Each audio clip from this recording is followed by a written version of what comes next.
Hernia বিভিন্ন ধরনের হয়ে থাকে, এই হার্নিয়া সম্পর্কে একটু জানতে চাই আপনার কাছে। হার্নিয়া জিনিসটা হলো এই যে পেটের কোনো অংশের কোনো একটা উইক পার্ট যদি থাকে, সেটা সামনে হতে পারে, কুচকিতে হতে পারে, পাশে হতে পারে, এই উইক পয়েন্ট দিয়ে পেটের ভিতরের যে নাড়ি ভুঁড়ি, পেট পর্দা, এগুলো যখন বেরিয়ে আসে, চামড়ার নিচে থাকে, চামড়াটা ইনট্যাক্ট থাকে কিন্তু ফুলে ওঠে, এইটাকেই আমরা হার্নিয়া বলে থাকি। ম্যাম, এই হার্নিয়া কত ধরনের হয়ে থাকে বা কত টাইপের আসলে হয়ে থাকে?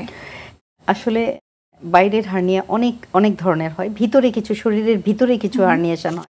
আমি আজকে সেগুলো সম্পর্কে না বলি, এই বাইরের দিকটাই বলি যে পেটের উপরে বা পেটের সামনে যেগুলো হার্নিয়া হয় তার মধ্যে আছে নাভি দিয়ে একটা হার্নিয়া বেরোয়, তারপরে কুচকির মধ্যে দুই পাশ দিয়েই বেরোতে পারে, ওখানেও 2-3 ধরনের হয়। আর তারপরে হচ্ছে পেটের যেখানে অপারেশন করেছে সেইখান দিয়ে হার্নিয়া হয়, অথবা পেটের সাইড দিয়ে এক ধরনের হার্নিয়া বেরোয়।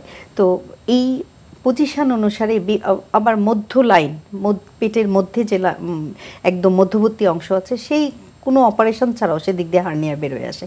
এই পজিশনাল মানে পজিশনের কথা চিন্তা করেই নামকরণ হয়, যে জায়গা দিয়ে বেরোচ্ছে সেই হিসাবে নামগুলো বলা হয় আর কি।